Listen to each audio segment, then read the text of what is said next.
समजणाऱ्या आपण सर्व सहयोगांना, तसेच अजून जे सहयोगी झाले नाहीत अशा सर्वांना आमचा नमस्कार.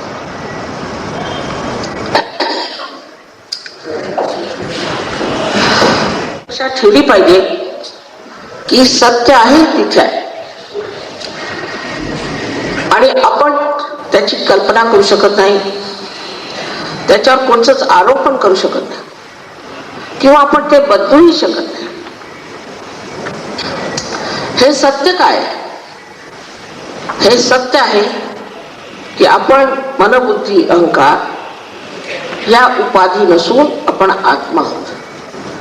आणि दुसरं सत्य असं आहे की चराचरामध्ये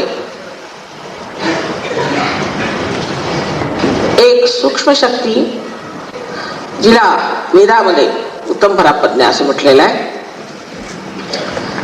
तसंच शास्त्रांमध्ये तिला परम चैतन्य असं म्हटलेलं आहे. बायबल मध्ये त्याला full breeze of the holy ghost म्हटलेलं आहे. आदिशंकराने जिला सलीलम सलीलम म्हणून पराशक्तीचं वर्णन केलेलं आहे. ही अशी शक्ती जी सर्व जिवंत कार्य करते, ती जिवंत कार्य करणारी ही शक्ती आहे आणि तिला जाणणे, तिचा बोध होणे हे अत्यंत आवश्यक आहे. मानवी चेतनेपर्यंत आपण आपल्या उत्क्रांतीत आलो, इव्होल्युशन मध्ये आले, पण अजून मानवी चेतने आपल्याला अजून केवळ ज्ञान किंवा केवळ सत्य मिळालेले आहे. त्याचा अर्थ असा की प्रत्येक जण एकच गोष्टीला एक आहे असं म्हणत आहे. म्हणजे आता आपल्याला डोळ्याने दिसतंय, मी आपल्या समोर उभी आहे म्हणून तुम्ही म्हणू शकता की माताजी आमच्या समोर उभ्या आहे. पण विचारांच्या बाबतीत तसं नाही. प्रत्येकाचा विचार वेगळा वेगळा बनतो, त्यामुळे धारणा वेगळ्या आहेत, प्रणाल्या वेगळ्या आहेत.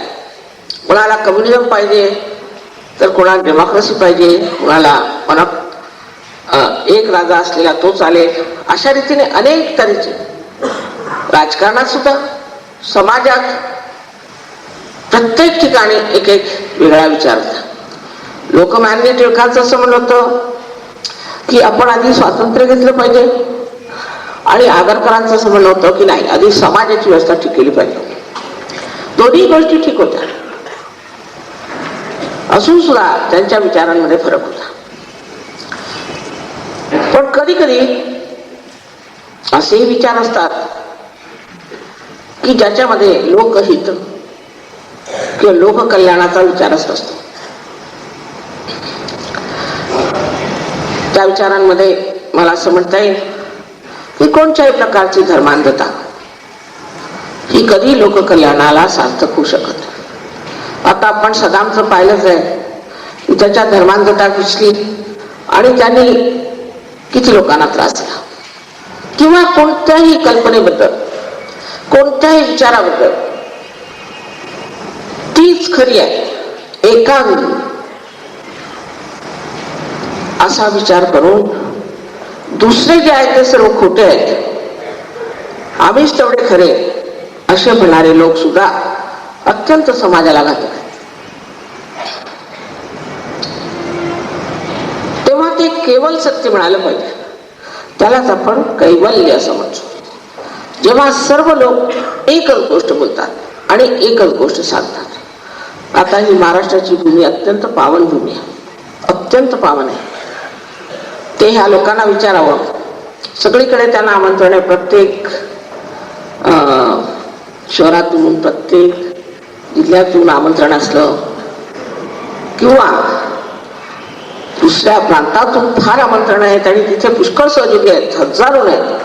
पण ह्यांचं म्हणणं आम्ही महाराष्ट्रातच फिरणार. कारण का? त्यांचं म्हणणं ही संतांची भूमी आणि इथलं चैतन्य फार शुद्धीकरणाला मदत करतं. ह्या गोष्टी सुद्धा आत्मसाक्षात्कारानंतरच लोकांच्या लक्षात येऊ शकतं, नाही तर येऊ शकत नाही. हे लोक जे बोलतात ते आपल्या लक्षात येणारच नाही, कारण ह्यांचं जे बोलणं आहे ते एका पातळीवर आहे. तर वैचारिक पातळी सुद्धा कोणी उंच असतं, कोणी कमी असतं, कोणी शेतकरी असतो, कोणी अशिक्षित असतो, कोणी शिल्पी,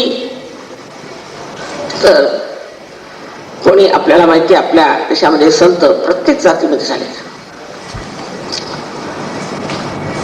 पण ह्या संतांचं एकच मत होतं, त्यांच्यात कधीही भांडणं झाली नाहीत, त्यांच्यात कधीही वादविवाद झाले नाही. फक्त हे धर्ममार्तंडांनी मात्र त्यांना खूप त्रास दिला.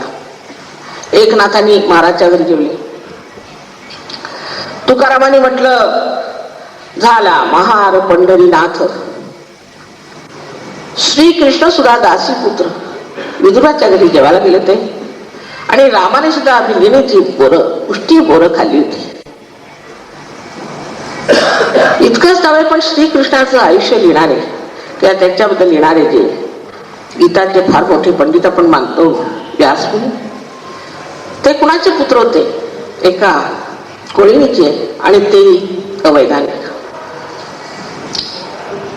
रामाचं लिहिणारे तर वाल्मिकी कोळ्याची गोष्ट सर्व महाराष्ट्रीय लोकांनी वाचलीच असणार.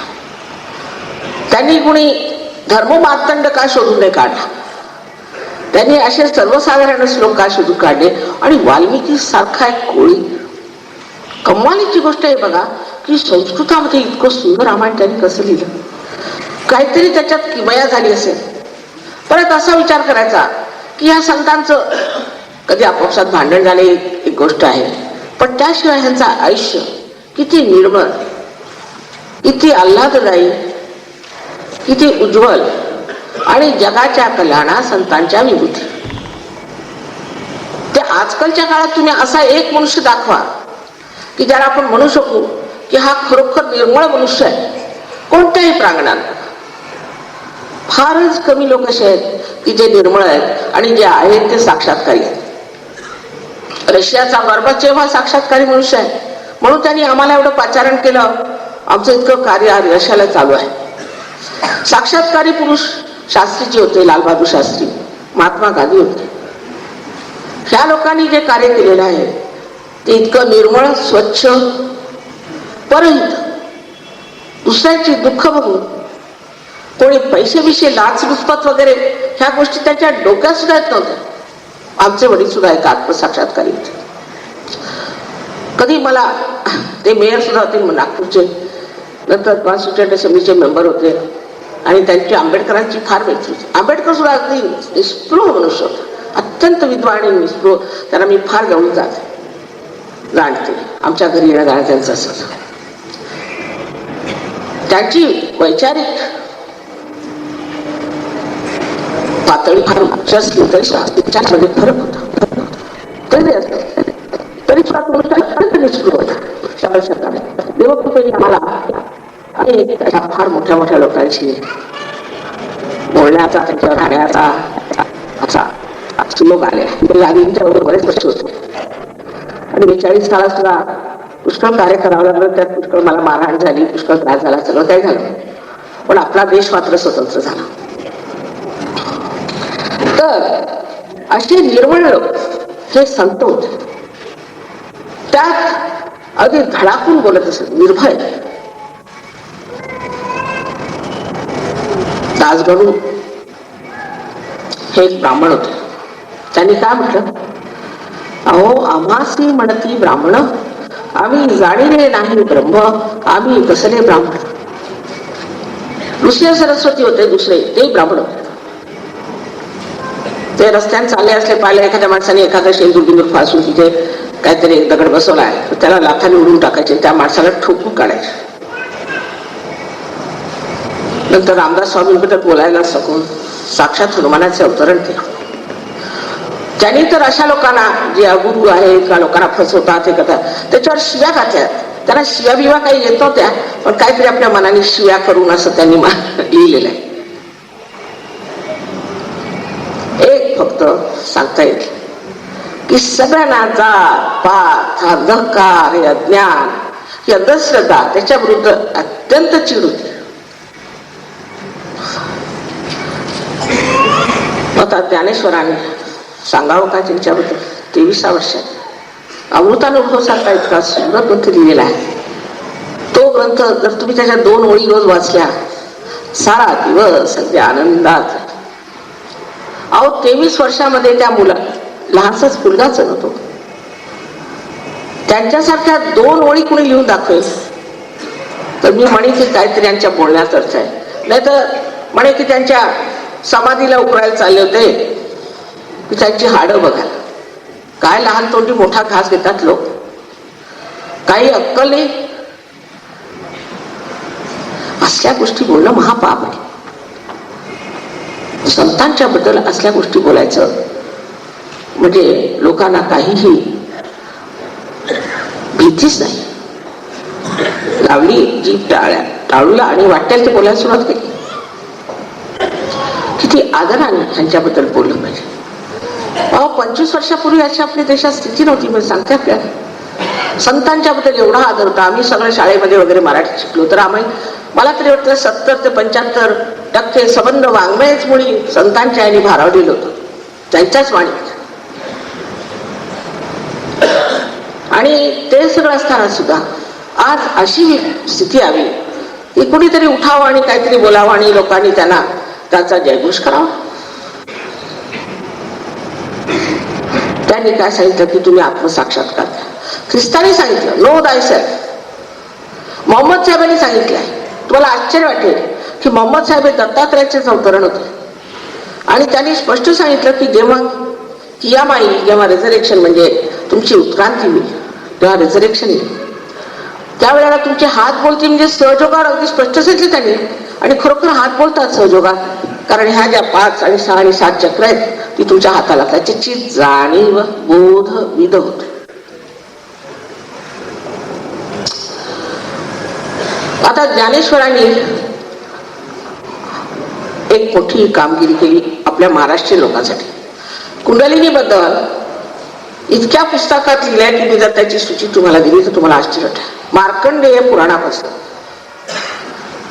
संबंध जेवढा आयुर्वेद आहे त्याच्या सुद्धा कुंडलिनीवर वर्णन आहे. मन आत्मा संबंध आयुर्वेदात आहे. त्याशिवाय इतकी पुस्तकं आहेत ते कुंडलिनीवर. ज्यांना संस्कृत येत नाही त्यांनी काय करायचं.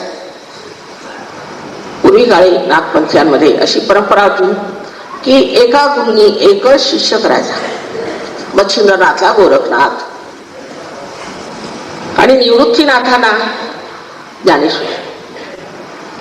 ज्ञानेश्वरांची कामगिरी ही की त्यांनी निवृत्तीनाथांना म्हटलं, विनंती केली की मला हे जे आहे गुप्त ज्ञान कुंडलीचं ते उघड करून फक्त सांगू द्या. मी कुणाची जागृती करते, फक्त सांगू द्या मला.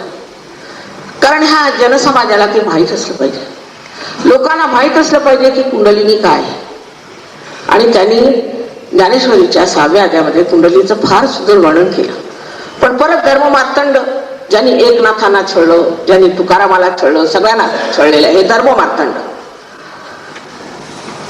त्यांनी सांगितलं की हा 6वा अध्याय निशिब्ध हा वाचायचा नाही. सगळं पारायण होईल पण त्यात 6वा अध्याय वाचायचा नाही, कारण त्यातलं काहीच गम्य नव्हतं. त्यांना कोणीच आत्मसाक्षात्कारी नव्हते म्हणून हा अध्याय वाचायचा नाही असं सांगितलं. कोणी हे का नाही विचारलं का वाचायचा नाही, तसं कोणी विचारलं नाही. त्याला मुकाट्याने ऐकलं. तर मराठी भाषेवर किंवा मला म्हणायचं आपल्या महाराष्ट्रीय लोकांसाठी ही जी आपली रोजची मराठी भाषा आहे त्या भाषेत हे ज्ञान जे आलं ते श्री ज्ञानेश्वरांच्या. बाकी संस्कृतामध्ये अनेक त्याच्यावर दैवीबद्दल लिहिलेल्या अनेक तरतऱ्हेच्या गोष्टी लिहिलेल्या आहेत. मी काय नवीन काही सांगत नाही. ही तुमच्यामध्ये शक्ती आहे कुंडलिनी आणि ती जागृत होते. आता कोणी म्हणेल की मेडिकल सायन्स मध्ये कुंडलिनीचं काही मेन्शन. अहो ते इंग्लिश लोक आहेत, त्यांना काय समजतं का काही. इंग्लिश भाषा तुमच्या लक्षात येणार नाही, कारण मी सगळी तिकडे राहिलेली आहे ना. बघा, आत्म्याला स्पिरिट, भूताला स्पिरिट आणि दारूला स्पिरिट एकच शब्द.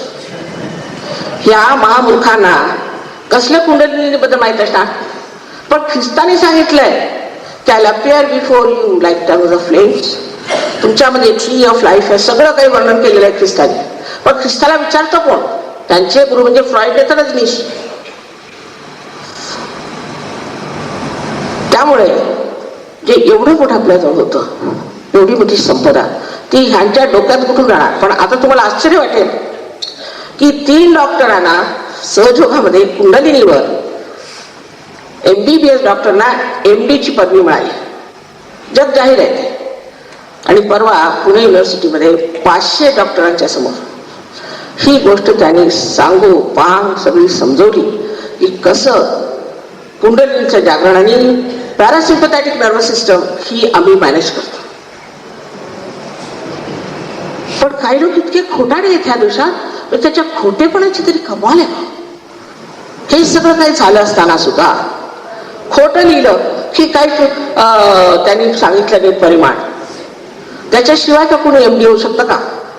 हे जे इथे डॉक्टर आहेत MBBS काम टेकडे, त्याला काही धंदा नाही म्हणून हे धंदे करत फिरतायत. त्यांच्याशी बोलायचं तरी काय? आता अंधश्रद्धेवर सांगते आपल्याला, व्यवस्थित ऐकून घ्या. अंधश्रद्धा फक्त संतांनीच जाणली आहे, कारण त्यांची डोळं श्रद्धा आहे.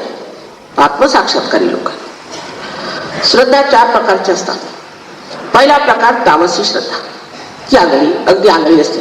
कोणी आला जेलमधून, कसे वस्त्र घालून आला की लागले त्याच्या पायात, पैसे द्यायला लागले. त्याने काही धर्तिंग केलं तर त्याच्यावर लागलं. सांगायचं म्हणजे आमच्या शिपिंग कॉर्पोरेशन माझे यजमान चेअरमन होते, त्यावेळा एक आमच्याकडे ग्रस्त होते, आता नाव मी सांगत नाही, त्यांचा मुलगा तो फारच पात्रट होता सुरुवातीपासूनच. तर वडिलांनी त्याला शिपवर पाठवून द्या म्हणजे चिकून जाईल. तिथे त्यांनी स्मगलिंग सुरू केलं. तर आमच्या यजमाने त्यांना सांगितलं की बा तू काय तर जाऊ नकोस, तुझी नोकरी सुटली. त्याची नोकरी सुटल्यावर तो आपला घरी बसला. पण वडिलांना शेवटी हार्ट अटॅक आला आणि ते वारले.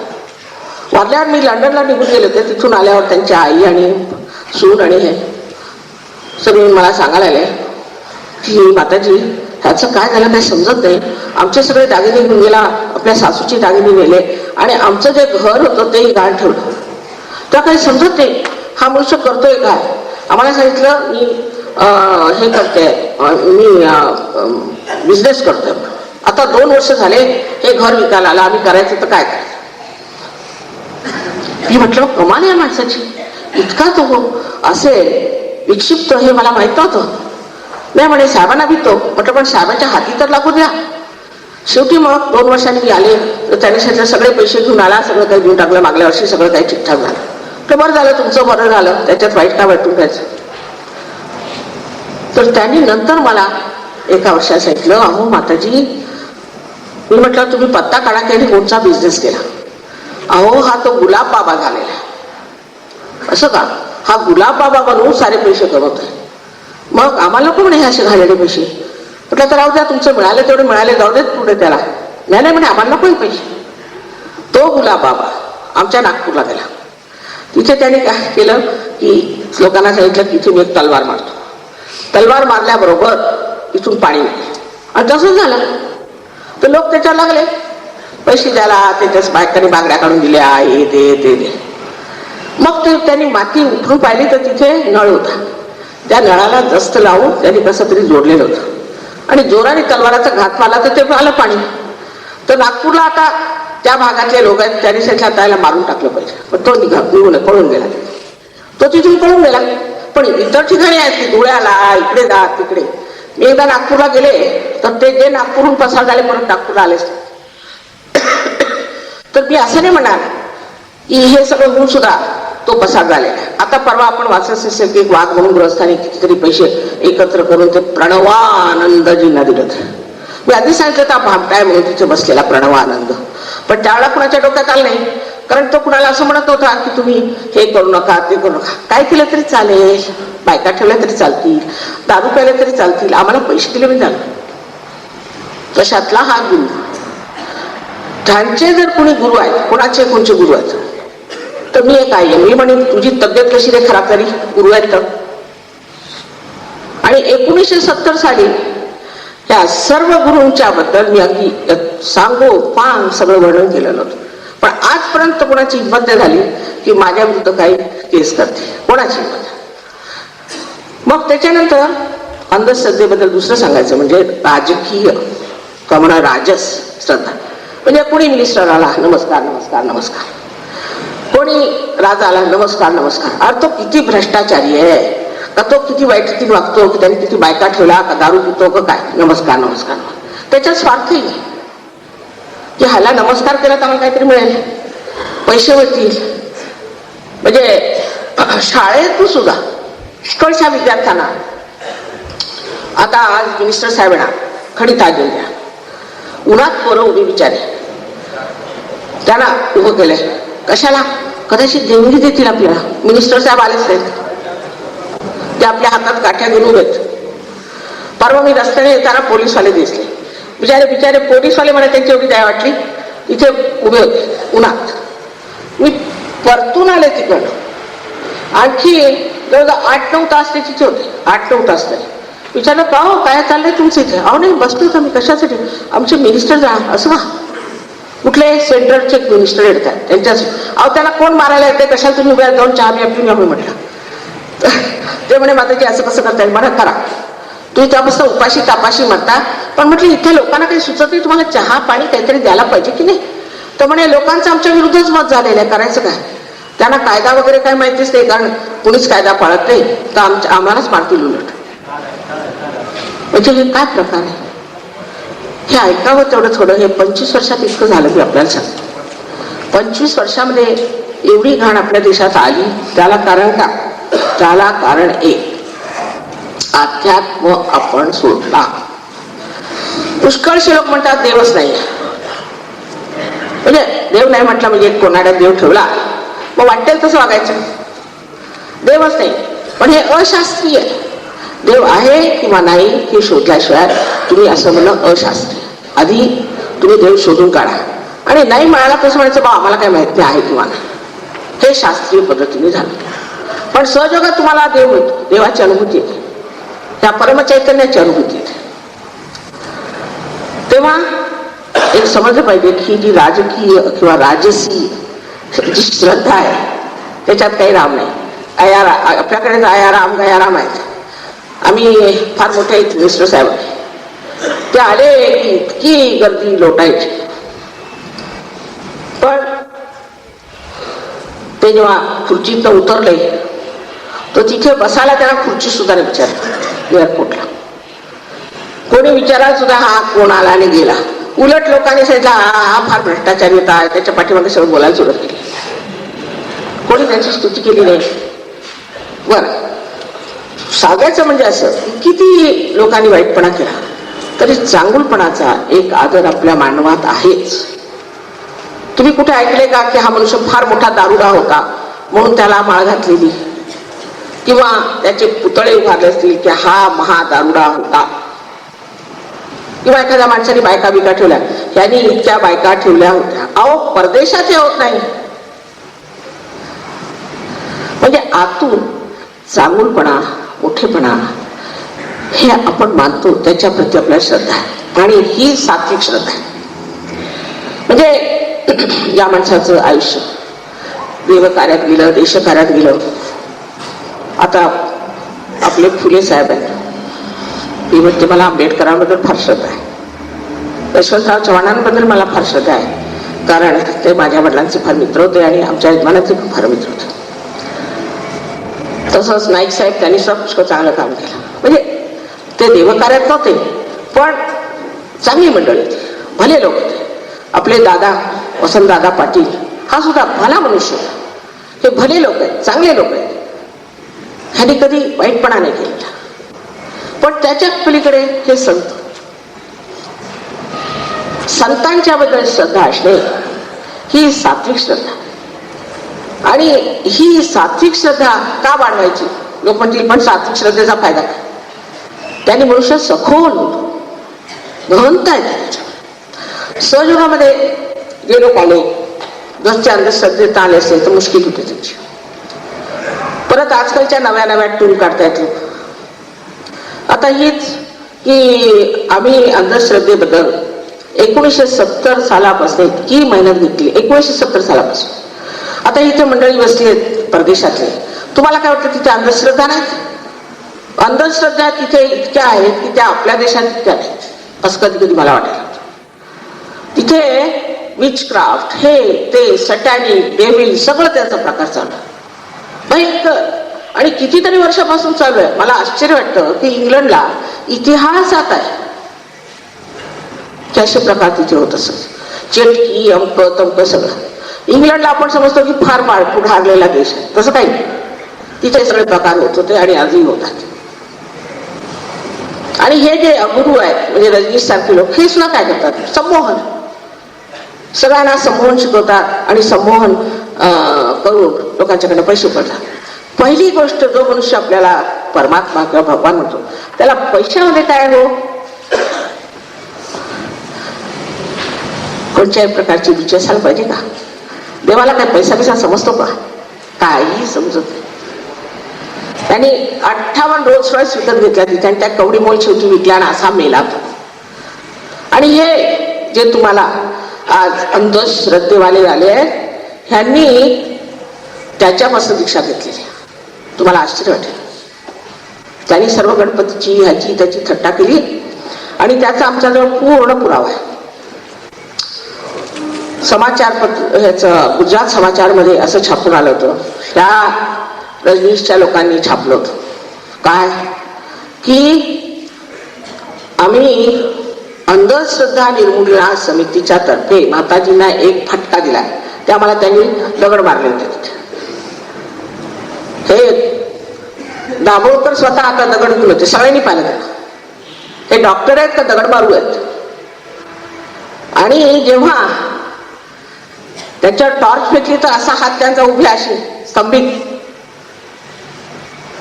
18 ह्या फॉरेनच्या लोकांना जखमा झाल्या तर CBI धावत आली तिथं, कारण ह्या लोकांना मारू शकत नाहीत. तसंच इचलकरंजीला हे लोक वर चढत असताना हॉकी स्टिकने मारलं. सगळे दारुडे आणि त्यांची सगळ्यांची नावं आम्हाला मिळाली नशिबाने. मग मी कमिशनरला जाऊन सांगितलं, कमिशनर त्यांनी चांगली स्तंभित केली होती. हे धंदे करायचे अंधश्रद्धा निर्मूलन आहे का तुम्हाला? ह्याला अंधश्रद्धा निर्मूलन म्हणता येतं? लहान लहान मुलांना 5-5 वर्षाच्या मुलाच्या हातून दगड मारले आणि म्हणे संघर्ष. कसला संघर्ष झाला? संघर्ष आता अंग्रेजांच्या बरोबर. आता कामाला लागा, मुलांना अभ्यासात घाला, अभ्यास केला पाहिजे. तर ही जी अंधश्रद्धेची फार मोठी जबाबदारी आहे ती माझ्या मते फक्त जनजागृतीने होऊ शकते. पण आपला मुख्य प्रश्न हा नाही आहे. आपला मुख्य प्रश्न आहे भ्रष्टाचार. हे तुम्ही मानलंच पाहिजे. विशेष करून या महाराष्ट्रात तर एवढा भ्रष्टाचार आहे की मी कुठे जगात पाहिलं नाही. याच्यापेक्षा UP बरं. इथे भ्रष्टाचार एवढा नाही आहे. मारामाऱ्या आहेत, हे आहे ते आहे, पण भ्रष्टाचार एवढा नाही. उठल्या सुटल्या पुण्याला मी आले, माताजी अहो त्याला पैसे तो खातो. अरे असं का? तुमच्या मुला पितो, तो तुमचं काम नाही करणार, पैसे खातो. तो पैसे खातो, तो पैसे खातो, तो पैसे खातो. अरे म्हणजे का जेवतो पितो का नाही कधी? तर हे लोक जर ह्या रिकाम टेकडे आहेत तर भ्रष्टाचाराच्या मागे लागा ना. तो खरा त्रास आहे आपल्याला. अंधश्रद्धा आपल्याकडे हजारो वर्षांनी येते, त्यांनी एवढं काही नुकसान होत नाही जे भ्रष्टाचाराने आज होत. तेव्हा अध्यात्म का हवा ते समजलं पाहिजे. अध्यात्म म्हणजे आत्म्याचं ज्ञान. त्याचं असं आहे की विज्ञान हे एकांगी आहे, समजलं पाहिजे. वृक्ष आहे, जसं एखाद्या चिपाडासारखा सगळा रस त्यातला काढला, त्याच्यात काव्य नाही, त्याच्यात प्रेम नाही, त्याच्यात आनंद नाही, काही नाही, अगदी चिपाडासारखं अगदी शुष्क आहे. त्याच्यात समाज व्यवस्था नाही, कशाचाच विचार नाही, कशाचा राजकारणाचा विचार नाही, कशाचाच विचार त्याच्यात नाही. पण अध्यात्म किंवा ज्याला आपण तत्वज्ञान म्हणू, फिलॉसॉफी, ह्याच्यामध्ये ह्या सर्व गोष्टींचा विचार केला जातो. पण जिथे अध्यात्म नाही, जसं आता परदेशामध्ये एकांगी विचार करून लोकांनी जी प्रगती करून घेतली ती त्यांच्यावरच उलटलेली आहे. त्याला बुमरँगिंग म्हणतात. म्हणजे कसं झालं की आता अमेरिकेला 65% लोक, हे 65% लोक त्यांना फार घाणेरडे रोग झालेले आहेत आणि 70% 1-2 वर्षात होतील असे त्यांचं भाग्य. केवढी मोठी त्यांच्यावरती विपत्ती येऊन राहिलेली आहे, केवढा मोठा त्यांना त्रास येतोय. बरं, हेच नाही, हिंसाचार इतका वाढलेला आहे तिथे की जर तुम्ही अमेरिकेला गेले तर मंगळसूत्र सुद्धा लपवावं लागतं, तेही हुसकून घेतील. इतके श्रीमंत लोक आहेत ते, मग मंगळसूत्र कशाला हिसकवतात. एका रस्त्याने जाताना आमच्यावर एक मोठेवाडी वैज्ञानिक होते, म्हणाले माताजी दार बरोबर लावून खाली मान करून बसा. म्हटलं काय झालं. म्हणे ह्या रस्त्यावर 11 माणसांना मागल्या आठवड्यात मारलं लोकांना. का म्हटलं, का उगीच त्यांनी अमेरिकन शब्द आला for the heck of it. अहो चांगला शहरातला रस्ता, भरल्या रस्त्यात काढून बंदुकाने ठा ठा ठा ठा 11 माणसं मारली एकानंतर एक. एकाने मारली तर दुसऱ्या म्हणून त्यांनीच का मारली, मी मारतो. असे हिंसाचार परदेशात चाललेले आहेत आणि हे लोक इथे आले. त्याला कारण हे की त्या एकांकी जीवनाला कंटाळून, ती उपभोगिता आणि त्या सर्व गोष्टींना कंटाळून, त्याच्यात काही सुख नाही हे जाणून इथे आले. तसं इकॉनॉमिक्स आपल्याला माहिती आहे, लॉ आहे. In general wants are not satiable. म्हणजे काय की एक आज तुम्हाला इच्छा झाली की मी एक आज घर घ्यावं, घर घेतल्यावरती तिच्या त्याचा आनंद होत नाही, मग आपण दुसऱ्या इच्छा होतो. म्हणजे काय की मला एक मोटर पाहिजे, मग हे पाहिजे. म्हणजे जे मिळवण्यासाठी एवढे धडपडाट होते ते मिळाल्यावर त्याचा काही आनंद नाही, दुसरं काहीतरी करायच्या मागे. म्हणून ह्या शुद्ध इच्छा नाही. आता कुंडलिनी ही शुद्ध इच्छा आहे, ही शुद्ध इच्छा. शुद्ध इच्छा म्हणजे अशी की ही आपल्याला माहित नाही, हिच्याबद्दल पुष्कळांना माहिती नसेल, पण ही आपल्या त्रिकोणाकार अस्थीमध्ये, त्याला सेक्रम असं म्हणतात, तिथे बसलेली असते. आता बघा की सेक्रम शब्द म्हणजे काय, सेक्रेट. आपल्याला ग्रीक जर माहित असेल भाषा, त्याच्यात सेक्रम म्हणजे सेक्रेट. म्हणजे हे सेक्रमचं जे त्रिकोणाकार अस्थी आहे दंडाच्या खाली, ही अस्थी सेक्रम आहे, सेक्रेड आहे. हे ग्रीक लोकांना कसं कळलं. माझं ग्रीकला मी पुष्कळ गेलेली आहे, तर मी तिथल्या तत्वज्ञांशी बोलले. ते म्हणाले की आमचा व्यवहार हिंदुस्थानाशी पुष्कळ वर्षापूर्वी अलेक्झांडरच्या आधी होत असेल. त्यावेळेला आमचा असा विश्वास होता की फक्त एक देवी आहे, अथिना. अथिना म्हणजे प्रायमॉडियल, अथ म्हणजे प्रायमॉडियल. अथिना संस्कृत शब्द, अथ अते इति. आपल्याकडे आपल्याला थोडंसं संस्कृत माहिती असं, अथ आणि इति दोन शब्द. अथिना, त्याच्यापासून अथ एक शब्द झाला. आणि त्याच्यामध्ये त्यांनी आम्हाला, मग आम्ही हिंदुस्थानात गेल्यावर त्या सांगितलं, त्यांनी सांगितलं त्याच्यात 3 शक्त्या झाल्या. आणि तिथे खरोखर अथिनाचं तुम्ही जर देऊळ पाहिलं तर तिथे गणपती बसवलेला, साक्षात गणपती बसवा. आमच्याकडे फोटो आहेत त्याचे. दिस इज चाइल्ड गॉड असं मला सांगितलं. तुम्ही जर चायना गेले, चायनाला, तर मदर ऑफ मर्सी म्हणून जी क्वानीन आहे, तिच्या तिथे सुद्धा एक लहानसा मुलगा बसवलेला आहे. आणि ट्रिनिटी म्हणून ख्रिश्चॅनिटीमध्ये सुद्धा म्हणतात, God the father, God the son. आणि मदर म्हणत नाहीत, मदरला थोडी चाट मारली त्याने. मदरला त्यांनी होली गोस्ट म्हणून सांगितलंय, तीच कुंडलिनी आहे. बरं, आता आम्ही जे काय म्हणतोय, समजा जे साधू संतांनी म्हटलंय ते सिद्ध करण्याचं सामर्थ्य सहयोगात आहे. पण भलत्या भरकटल्या लोकांची कुंडली कशी जागृत घ्या. त्यामुळे आम्ही आव्हान देतो, आम्हाला तुम्ही कुंडली जागृत करून द्या. तुम्ही कोण आव्हान देणारे. कुंडलिनीला आवाहन द्यावं लागतं. रामदास स्वामीला विचारलं की कुंडलिनीचं जागरण व्हायला किती वेळ. त्यांनी शब्द वापरला तत्क्षण, तत्क्षण शब्द वापरला. पण देणाराही पाहिजे आणि घेणाराही. जर घेणारा हिटलर आला तर त्याला काय मी जागृती देणार आहे का.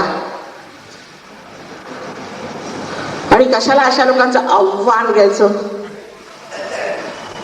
सगळ्यांना आव्हान द्यायला लायकी सुद्धा पाहिजे. आपला MBBSचा अभ्यास केला असेल जसा तसा रडत कडत, काय त्यांची प्रॅक्टिस झालं ते मला पत्र आले की त्यांची बायको खूप पैसे लुटते आणि रिकाम टेकडा धंदे करतोय. ते जरी असलं, रिकाम टेकड्याना असतात धंदे, काही कबूल आहे. पण ह्या मुलांच्या नादी लागू नका. ह्या मुलांना सत्यानाश करू नका. उद्याची ही भावी पिढी आहे. मुलांना आरडाओरडा करायला घेऊन गेले, दगड मारायला घेऊन गेले. परवा आले होते बरीचशी मुलं, पण शाळी होती. मी त्यांना म्हटलं तुम्ही आलात तिथं बरोबर, पण तुमची लायकी काय ते आधी समजून घ्या. तुमचं धोरण काय? विचारलं धोरण काय? धोरण काहीच नाही. मग ते जे सगळं सांगतात त्या मिळतो. म्हटलं तुम्हाला काही व्यक्तित्व आहे का नाही? ते सांगतील दगड मारा तर दगड मारतात, ते म्हणजे नारे लावा तर नारे लावायचे. तुमची ही लायकी आहे, तुमची ही प्रतिष्ठा आहे. अरे हा महाराष्ट्रात जन्माला आलाय तुम्ही, आता सहयोग घ्या आणि कुठल्या कुठे तुम्ही जाऊ शकता. आमच्या सहयोगातली मुलं सगळे फर्स्ट क्लास मध्ये पास होतात. सगळ्यांना स्कॉलरशिप मी दाव्याने सांगू शकते, कधीही फेल होत नाही. आणि आई वडिलांना इतकं आश्चर्य वाटतं की ही मुलं ढवती कशी अशी झाली. जर तुम्हाला खरोखरच मुलांना कर्तृत्ववान बनवायचं असलं तर त्यांना सहयोगात आणलं पाहिजे. कारण ही शक्ती जी आहे ना ती बुद्धीला एकदम तल्लख करून टाकते. पण असा मनुष्य आतताई होत नाही, आतताई मुळीच होत नाही. शक्तिशाली असून सुद्धा अत्यंत प्रेमळ आणि अत्यंत गोड होत. आता हे लोक बघा तुम्ही, हे लोक ज्यांना एक शब्द म्हणजे हिंदी मराठीचा शिकवता येत नाही ते तुमच्या समोर तुमच्यापेक्षा चांगलं म्हणतायत की नाही. संस्कृत सगळं कुठून एवढं संस्कृत. आम्हाला आई सांगायची की हे बघा सुपारी पिपारी खाऊ नका नाही तर तुम्हाला संस्कृत बोलता येणार नाही. कारण माझे आई वडील दोघेही फार मोठे संस्कृत आणि मॅथमॅटिक्सचे फार मोठे होते. तर हे समजलं पाहिजे की कोणतंही कार्य मनुष्य करतो तो का, आणि ते करताना त्याच्या मागे काय हे समजलं पाहिजे. म्हणजे आता आमचं कार्य समजा, आपल्याला माहितीच आहे की माझे यजमान फार मोठ्या पदवीवर होते आणि अजून सुद्धा त्यांना 40,000 रुपये इन्कम टॅक्स फ्री पेन्शन मिळत आहे. आणि मी श्रीमंत घराण्यातले शालीमानांच्या वंशजाचे. मला हे वेळ लागलाय सगळ्यांना द्यायचं. आणि आता त्यांना परवा महाराणीने, इंग्लंडच्या महाराणीने सर्वोच्च असं नाईटहूड दिला. अजूनपर्यंत कोणत्या इंग्लंडला नाही मिळालं. आणि बाहेरचा फक्त रिगन त्याला ते मिळाले आणि एक साहेबांना मिळाले. असे त्यांना आणखीन 31 सर्वोच्च पदक मिळाले. पण आमचे साहेब परवा त्यांचा सत्कार झाला तेव्हा म्हणाले की हे सगळं श्रेय मी माझ्या बायकोला देतो, कारण तिच्या सहाय्याने हे सारं कार्य झालं, तिच्या शक्तीने सर्व कार्य झाले. ते अत्यंत आदर्शवादी आणि तिच्या आदर्शांवर राहिल्यामुळेच हे सगळं मला मिळालेलं आहे. नाहीतरी तुम्ही विचार करा की मला एवढं मिळायची काय गरज होती, मलाच का समजा. त्यांना 134 देशात निवडून दिलं होतं आणि 4दा निवडून दिलं. म्हणजे 16 वर्ष आम्ही इंग्लंडला होतो, 4दा निवडून. आणि शेवटी त्यांना राजीनामा द्यावा लागला आणि मग ते पुण्याला आले. पुण्याला आल्याबरोबर त्यांना आश्चर्य वाटतंय की हे काय पुणे शहर आहे का काय वेडे शहर आहे. इथे सुद्धा सुधारणा व्हायला पाहिजे आणि आपल्या महाराष्ट्रात फार सुधारणा व्हायला पाहिजे. संतांच्या वाणीवर चालायला पाहिजे. आता बोले तैसा चाले असं त्यांनी म्हटलं म्हणून होतं का? काहीही होत नाही. नुसत्या म्हणायच्या गोष्टी बोले तैसा चाले. अहो त्यांनी सांगितलं जेवढं काही मनाचे श्लोक म्हटले आहेत कोणी करू शकतात, करू शकत नाही. तुम्ही मुसलमान असा, हिंदू असा, ख्रिश्चन असा, कुणी असा, कोणचंही पाप करायला तुम्ही धरू शकता. तुमच्यात काही बंधन आहेत का?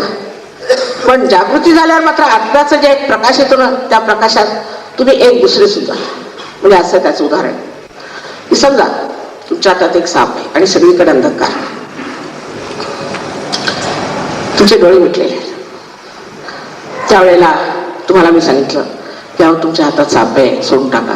तो चावल्याशिवाय तुम्ही सोडणार आहे, हट्ट कराल नाही आमचा साप कसा असणार आम्ही धरूनच बसू. पण जर का थोडासा प्रकाश आल्यावर चटकन स्वतः सोडून द्या, तोच आहे आजचा हा सहयोग. आधी कळस मग पाया कुंडलिनी ही चढते, चढून तिच्यामुळे ब्रह्मरंध्र छेदलं जातं आणि तुम्हालाच अनुभव येतो आणि तुमच्या हातातून थंड थंड अशा लहरी वाहू लागतात. आता ह्यातली मंडळी आहेत अत्यंत श्रीमंत लोक आहेत. हे त्या रजनीश सारखे भिकारी लोक नाहीत, अत्यंत श्रीमंत आहेत. आणि ते स्वतःचे पैसे आणतात. काय करतात मला पैशाचं समजत नाही, मी तुम्हाला आधी सांगितलं.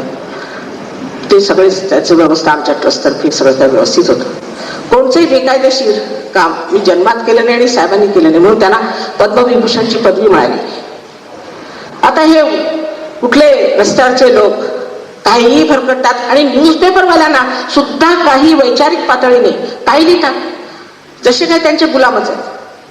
मला वाटतं सगळे भाडोत्री लोक आहेत, पैशासाठी सगळं करतात आणि त्यासाठी हे कार्य सुरू केलेलं आहे. मला प्रसिद्धी घेऊन काय करायचं आहे? माझं नाव तर हुजू मध्ये सुद्धा आहे, तसंच मेडिकल जर्नलमध्ये सुद्धा माझं नाव आलेलं आहे. इंटरनॅशनल मेडिकल जर्नलमध्ये सहयोगाचं आणि कुंडलिनीचं नाव आलेलं आहे. जे काही शोधलं जातं ते सगळं मेडिकल जर्नलमध्ये येत असतं. ह्या लोकांना कुंडलिनीची माहिती नव्हती. आज सहयोगामध्ये झाल्यावर हेल्सिंकीमध्ये सुद्धा किंवा बॉस्टन अमेरिकेमध्ये सुद्धा ह्याच्यावर पेपर्स वाचले गेले. ते आश्चर्यचकित झाली की अशी शक्ती आपल्यामध्ये आहे. आणि ती तुम्ही डोळ्याने बघू शकता काही काही लोकांमध्ये. जेव्हा ते स्पर्धित होते त्याचे आम्ही फोटो सुद्धा काढले. पण मी कुणाला बरं करते वगैरे असं कधी म्हणत नाही, कारण एक डोकंदुखी रीग लागायची लोकांनी. परवा 500 डॉक्टर होते तिथे आणि पारी मेहरोचा त्यांचं मी असं त्यांचं म्हणणं आहे, मी त्यांचा अंजाना ठीक केला 5 मिनिटात. त्याची कुंडलिनी जागृत झाली म्हणून ते झाले ठीक. तो त्याने सगळे नावं सांगितली. राहुल बजाज, तुम्हाला राहुल बजाज माहिती असेल. राहुल बजाजचा फार मोठा हार्ट अटॅक आला होता. त्याचा हार्ट अटॅक ठीक झाला हे सांगितलं खुल्या. मी त्याला ओढतच होते, बोल नकोस. त्याने आणखी किती लोकांची नावं सांगायची. मला माताजी सांगू. म्हटलं मला हे सांगू नकोस, माझ्याजवळ वेळ नाही आहे ह्या गोष्टीसाठी. मला फक्त कुंडली जागृती करायची. आणि असे 4-5 श्रीमंत लोकांचे हे डोक्याला लागले म्हणून मी काम केलेलं आहे. मला गोरगरिबांसाठी काम करायचं आहे, कारण ह्याला पैसे लागत नाही. ज्यांना पैसे नको, प्रसिद्धी नको, त्या इथे मरायला कशाला येतात.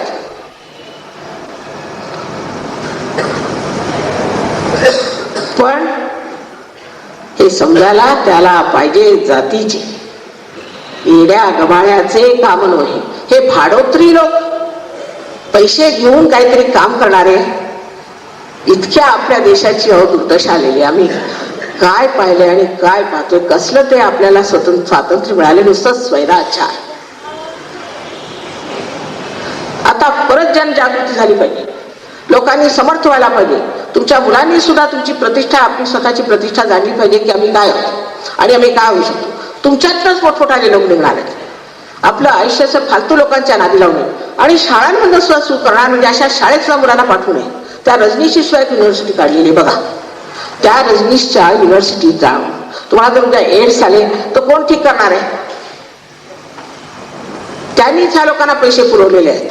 पण आता गेला तो, आता यांची हलाखीची स्थिती येणार. परत कोणतरी दिल असला मामटा. कारण मी ह्या सगळ्यांच्या विरुद्ध बोलले आहे. 1970 पासून बोलते. हे लोक असे आहेत, या गुरु आहेत, तसे आहेत.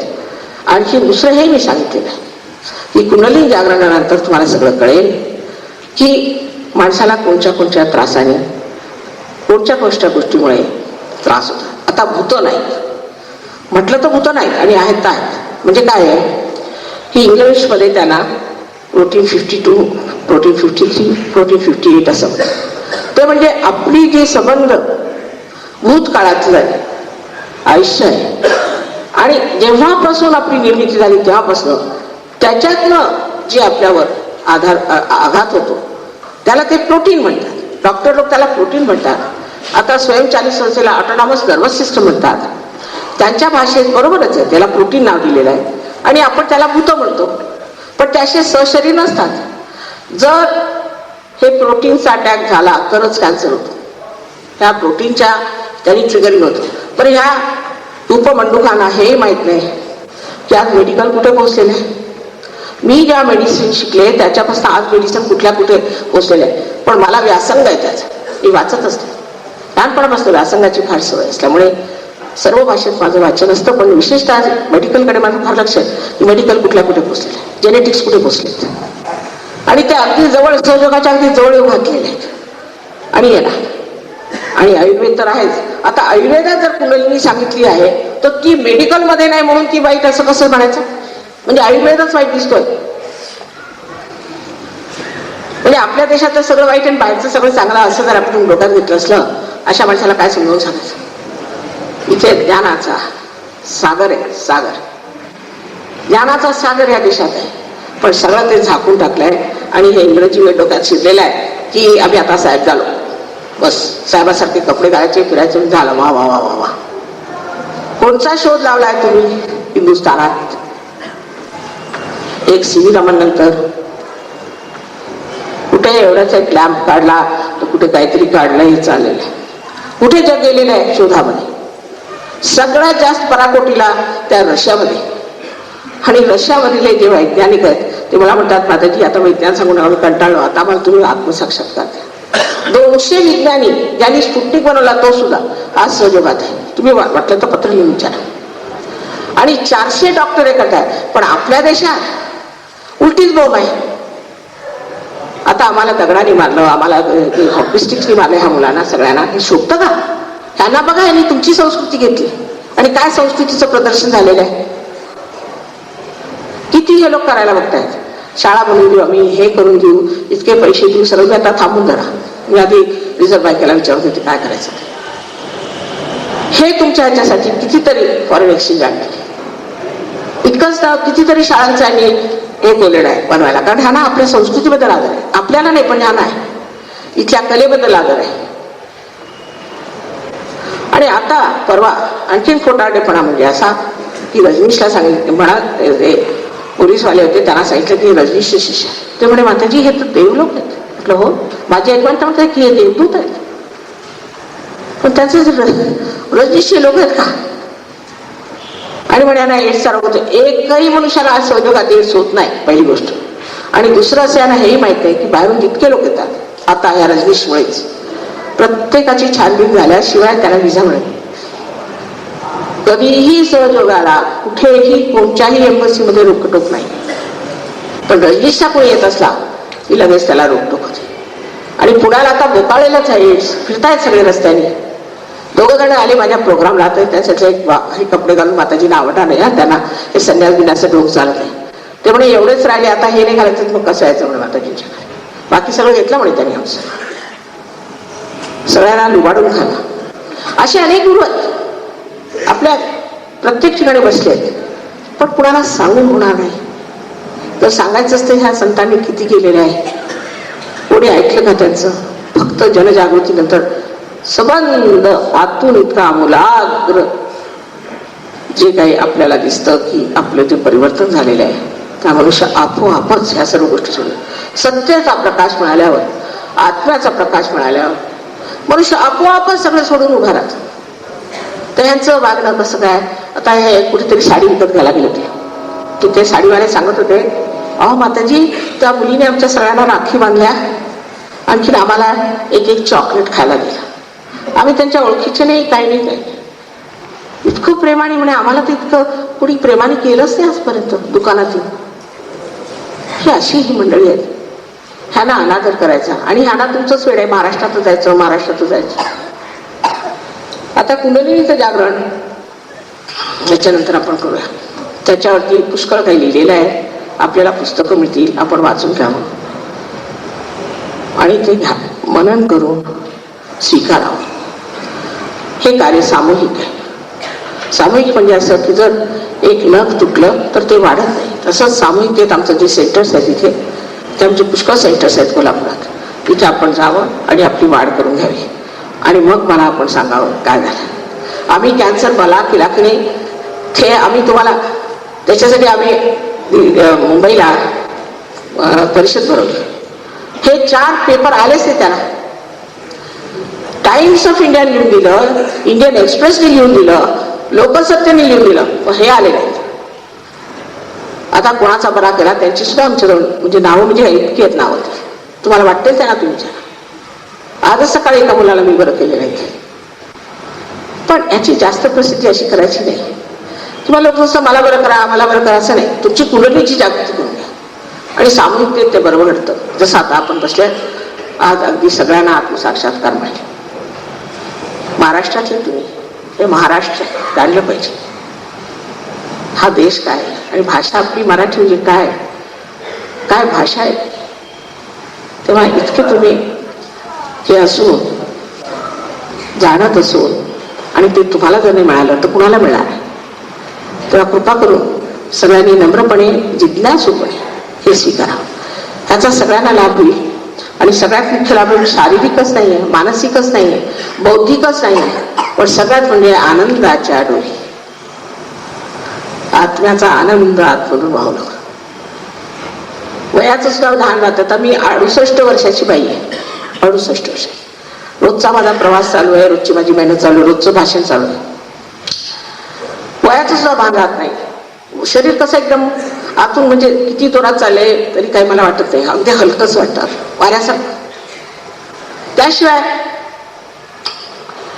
सगळ्यात मुख्य म्हणजे आपल्या चैतन्यामध्ये आपण ज्याला म्हणतो चेतनता किंवा कॉन्शियस माइंड, त्याच्यामध्ये एक नवीन आयाम ज्याला आपण म्हणू डायमेन्शन प्रादुर्भाव होतो त्याचा. म्हणजे आपल्याला सामूहिकता जाणवते, आपल्यामध्ये सामूहिक चेतना येते आपल्या बोटांमध्ये.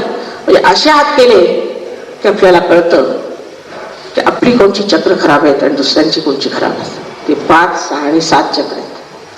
तसंच ही ठीक कशी करायची हे एवढं शिकून घ्यावं लागतं. तुमच्या हातून कुठे जागृत होणार. आता मी काय जागृती करत देते, मी तुमच्या हातून होणार. तुम्ही हे कार्य करणार आणि ह्या सामूहिक चेतनेत एकदा तुम्ही रमले म्हणजे मग सहयोग सोडतायत. सह म्हणजे तुमच्या बरोबर ज म्हणजे जन्मलेला, हा योगाचा जन्मसिद्ध अधिकार आहे. आणि ह्यानी आमच्या डॉक्टरच नाही 3 वैज्ञानिकांना PhDच्या पदव्या मिळालेल्या आहेत. 3 वैज्ञानिकांना. हे तुम्ही बघतच नाही, बघायला तयारच नाही. कारण न्यूजपेपरला लिहून दिलं तर ते पोच सुद्धा द्यायला तयार नाहीत, छापतच नाही. आम्ही पैसे कुणाला देणार नाही ती गोष्ट खरी, तर ते छापायलाही तयार नाहीत. म्हणजे या भाडोत्री असे पेपर्स घेऊच नका तुम्ही, त्याला काय अर्थ आहे. आता ह्या कुंडलीच्या जागरणाने मनुष्य अत्यंत शांत चित्त, त्याच्या सगळ्या चिंता कुठे चिंता कुठे दुःखे क्षणी सारी लयात आणि आपोआप व्यसन मुक्त होत. आपोआप. मी कोणाला काही सांगत नाही. याच्यातले काही लोक ड्रग मध्ये पडले, ते इतके खिचपत पडले, ते आणलं तर बेशुद्ध अवस्थेतच अर्धवट आले ते. पण जेव्हाची जागृती झाली दुसऱ्या दिवशी संबंध ड्रग सुटले त्यांचे. व्यसनमुक्ती हे लोक काय करणार. व्यसनमुक्तीला पाहिजेत लोक ज्यांच्या स्वतःला काही व्यसन नसले, ते स्वतः व्यसन आधी दारू पिणं हे करणं आणि म्हणजे आम्ही व्यसनमुक्ती करणार. करा ना, पुष्कळ आहे तसे. कोण दारू पित नाही.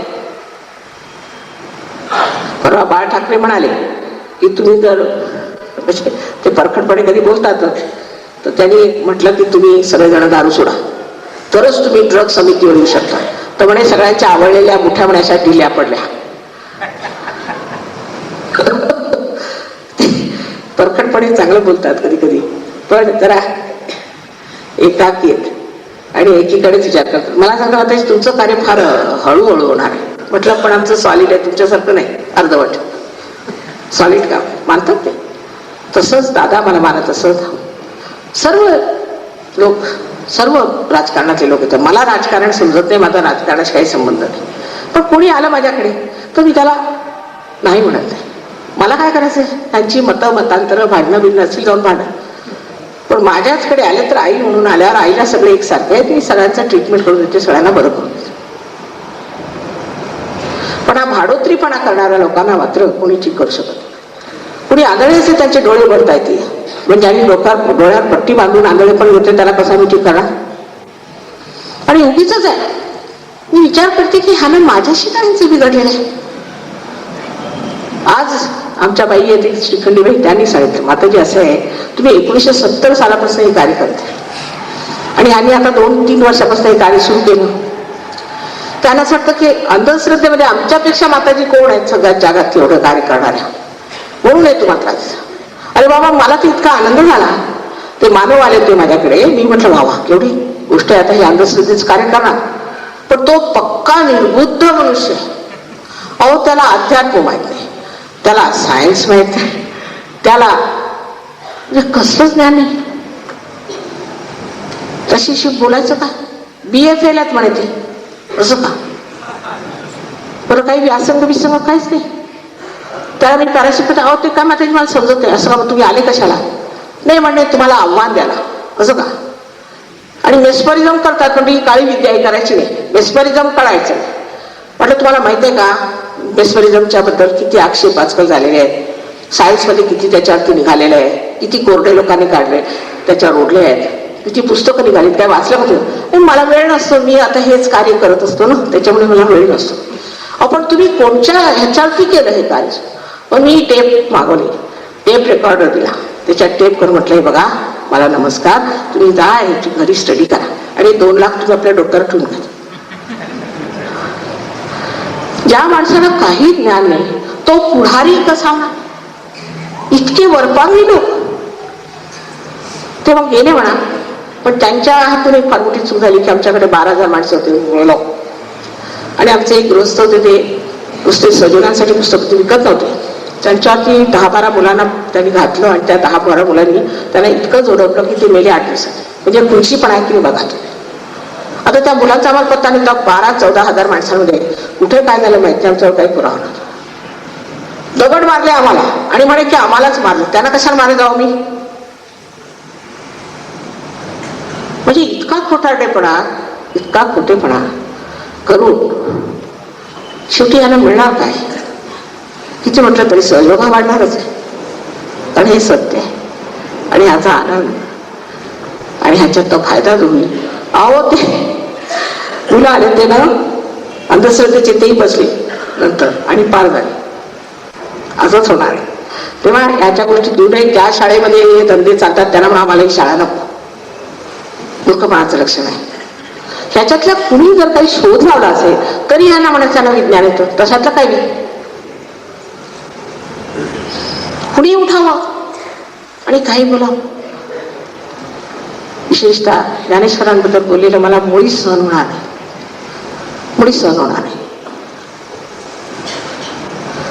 त्या माणसाने इतके कष्ट उचलले, रानावनात उन्हातानात नागळ पाणी फिरत होते, त्याच्यावर चपला नव्हत्या. आता त्यांच्यामुळे पालख्या काढतात, काय सांगावं माणसं.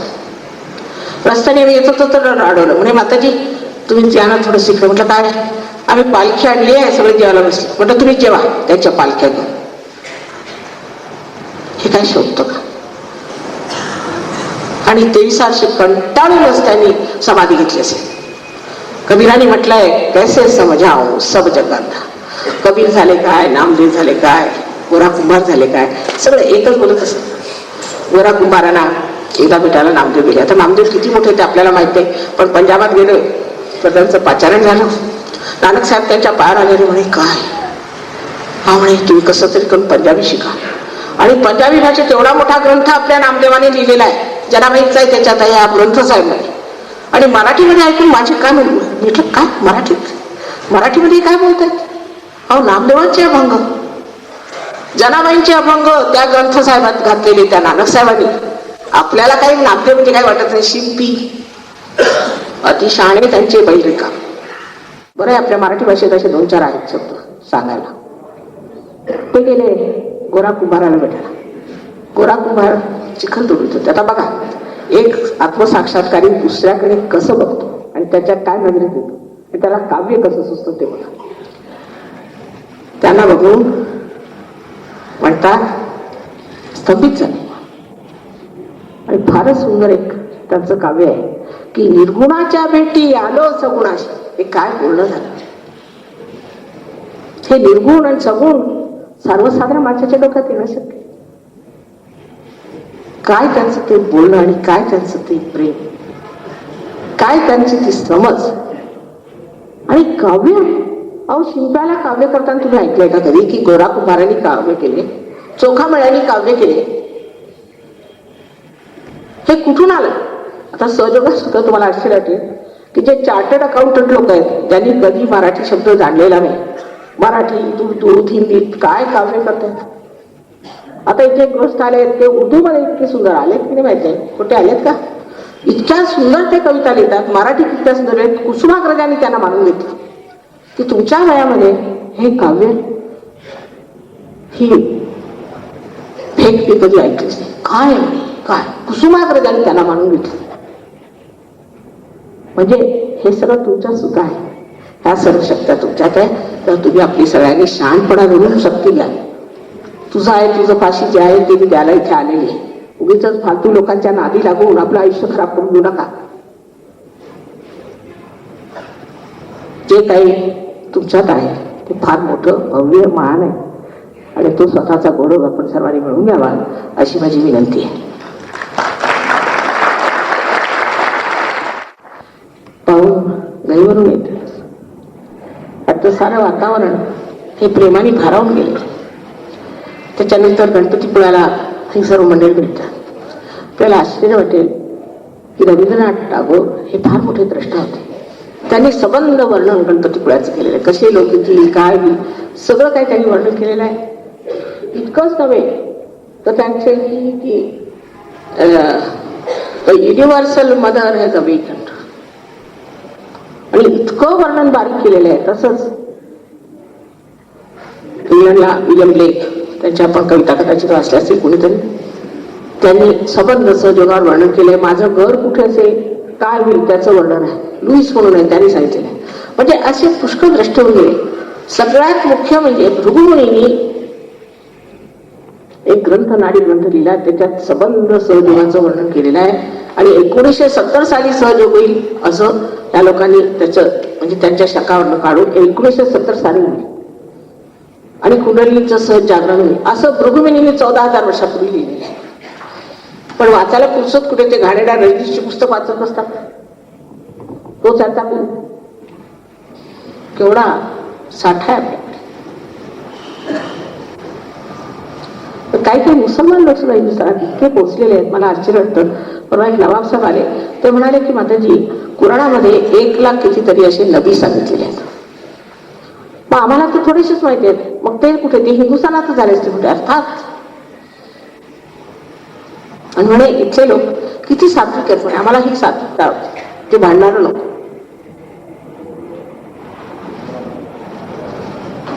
तेव्हा जे आपण धर्मामध्ये आज डोळे मिटून करत होतो ते किती सत्य आहे, किती असत्य आहे, ते सगळं जाणून घेतलं पाहिजे आणि योग्य तो मार्ग निवडला पाहिजे. निरक्षीर विवेक आल्याशिवाय मनुष्य आंधळासारखा सगळ्यांना लाठीनं मारत तरी चालतो किंवा सगळ्यांच्या पायावर येतो. निरक्षीर विवेक आला पाहिजे आणि त्यासाठी तुम्ही एक दिव्य कॉम्प्युटर आहात.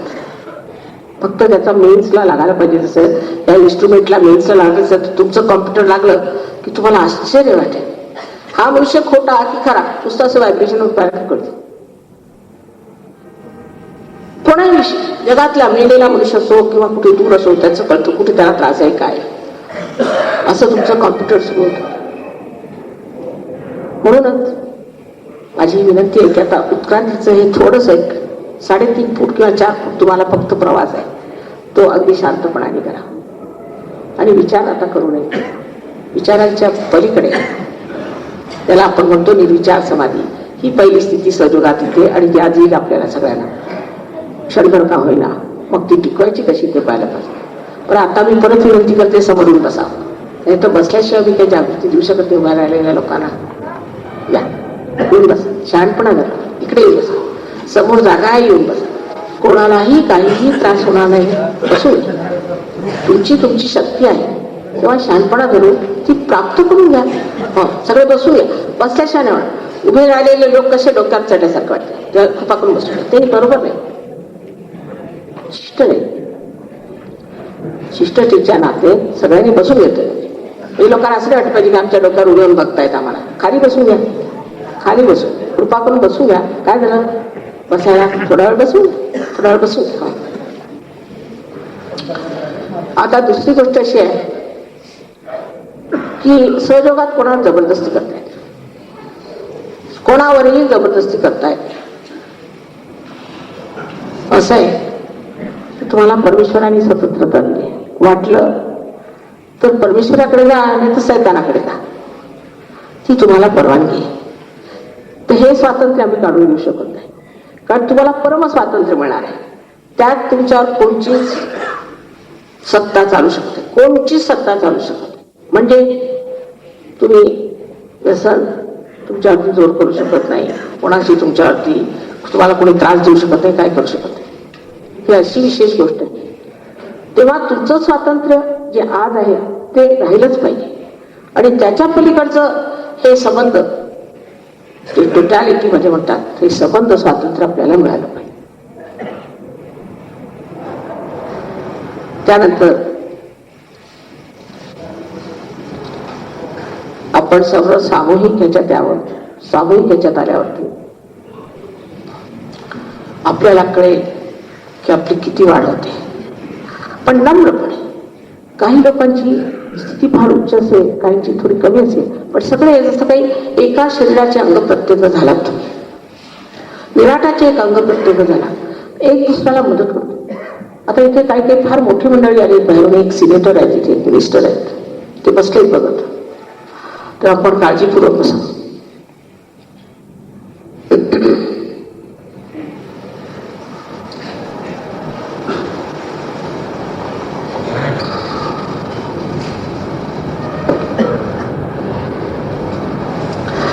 आता फक्त आपल्याला काय करायचं, मी म्हटलं ना आपण महाराष्ट्रातली खरीच गोष्ट आहे.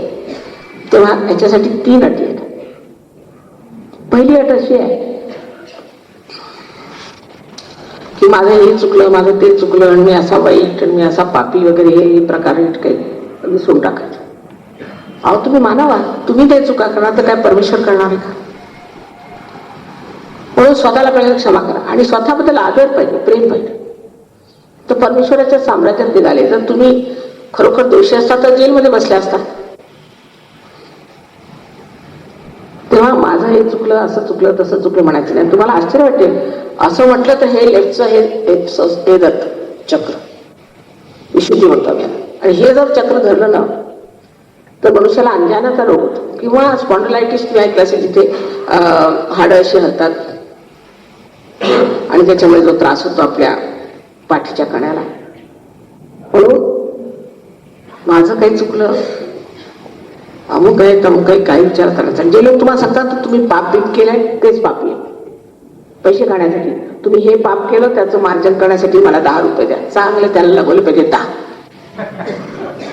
मी सांगते तुम्हाला, आणि मी आई आहे, आईला सगळी मुलं एकसारखी असतात. तर कृपा करून असा विचार करायचा, माझं हे चुकलं ते चुकलं, मुळीच असा विचार ठेवायचा. हे सगळं प्रेमाचं कार्य आहे, परमेश्वराची प्रेमशक्ती आहे, आणि प्रेम हेच सत्य, आणि सत्य हेच प्रेम आहे. दुसरी म्हणजे कोणावर तुमचा राग असेल किंवा तुम्ही कोणाला क्षमा केली नसेल तर त्यांना एकसार क्षमा करून टाका. तुम्ही क्षमा करा का नका करू काही करतच नाही, काहीच करत नाही खरं म्हणजे. पण जर क्षमा नाही केली मात्र डोक्याला त्रास करून येतात, आणि तो मनुष्य मात्र खुशीत असतो. तेव्हा ह्याच्यामध्ये एक विचार घ्यायचा, कशाला आपण त्याची आठवण काढायची. प्रत्येक माणसाला वैयक्तिक आठवायचं नाही, सगळ्यांना एकसार क्षमा, म्हणजे आज्ञाचक्र घडतं. नाही तर ती कुंडलिनी राहण्यात आली, ते आज्ञाचक्र आहे ना ते असं बंद आहे, आणि क्षमा केल्यावर ते एवढं तरी उडेल. नाही तर कुंडली चढून कशी मी आज्ञावरच थांबून राहणार. एकसार सगळ्यांना क्षमा करून टाका. दुसरी, आता तिसरी अशी की तुमच्यामध्ये आत्मविश्वास असायला पाहिजे की मला आत्मसाक्षात्कार होईलच, का नाही होणार.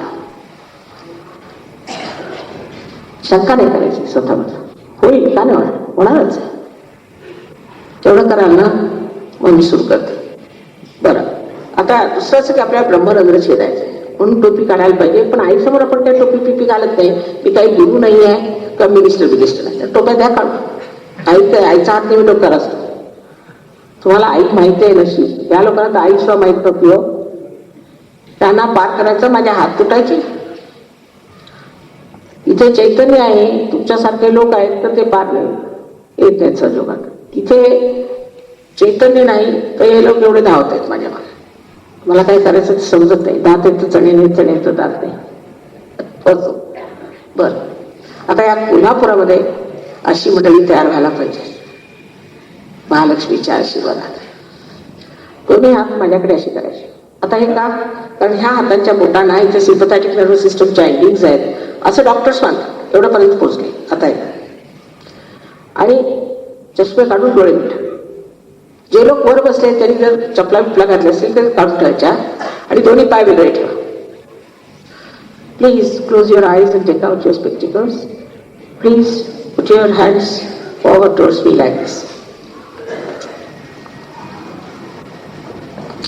Please close your eyes, don't open them till I tell you. डोळे मिटून घ्या, मी सांगितल्याशिवाय डोळे उघडू नका, फक्त एवढंच. चष्मे काढलेले बरे, जोडे उतरून ठेवले बरे, म्हणजे जरा बाला मोकळेपणा येतो. आणखी ही पृथ्वी, त्यातल्या त्यात हिंदुस्थान, आणि त्यातल्या त्यात महाराष्ट्र, त्यातल्या त्यात कोल्हापूर, फार मोठं स्थान आहे. त्याच्यात तुम्ही बसलेले. डोळे मिटून जायचे.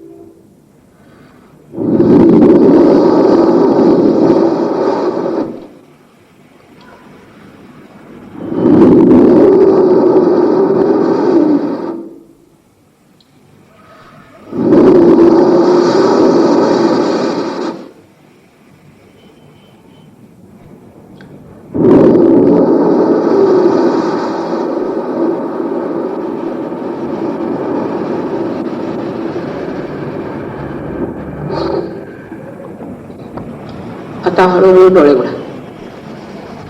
हळूहळू डोळे उघडायचे आणि दोन्ही हात असे वर करा, सगळे असे वर करा व्यवस्थित. आणि माझ्याकडे विचार न करता बघा. ही निर्विचार स्थिती आहे. आता उजवा हात माझ्याकडे करायचा असा आणि मान खाली करायची, आणि डाव्या हाताने अधांतरी बघा. या टाळूचे आहेत, ही टाळू आहे म्हणजे ब्रह्मरंध्र आहे. इथून बघा, हातामध्ये काही गारगार किंवा गरम येईल. जर क्षमण असेल केली तर गरम येईल. बघा येत आहे.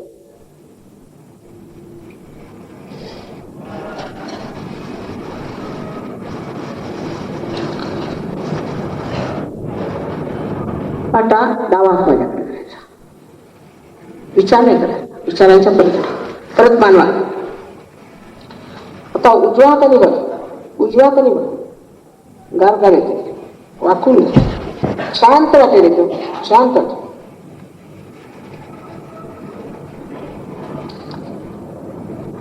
आता परत उजवा हात.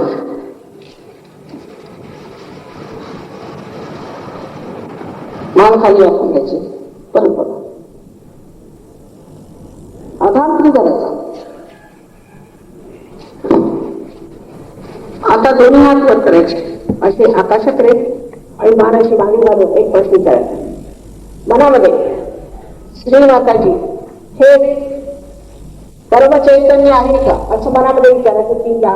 किंवा श्रीमाताजी ही परमेश्वराची प्रेमशक्ती आहे का, असा प्रश्न विचारायचा. कोणताही एक प्रश्न 3दा विचारायचा.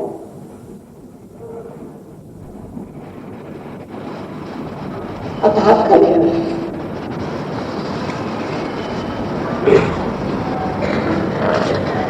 ज्या ज्या लोकांच्या हातामध्ये किंवा टाळीतून थंड किंवा गरम अशा लहरी आल्या असतील, अशा सर्व लोकांनी दोन्ही हात वर करायचे. ज्या लोकांच्या हातामध्ये, दोन्ही हातामध्ये, वा हे आहे ना कोल्हापूर, बघा सगळ्यांना माझा अनंत आशीर्वाद. ज्या लोकांना नाही मिळालेलं त्यांनी काही वाईट नाही वाटून घ्यायचं. त्याने काहीतरी गुरुचं चुकलं असेल, कोणत्यातरी चूक गुरुकडे गेला असेल, काहीतरी झालं असेल, ते बघितलं पाहिजे. तर वाईट नाही वाटून घ्यायचं. सगळ्यांना याचा लाभ होणार आहे आणि झालाच पाहिजे.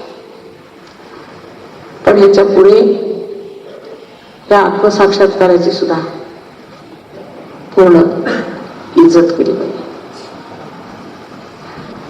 ही केवढी मोठी गोष्ट आपल्याला मिळाली, जी जन्मजन्मांतराने मिळालेली आहे.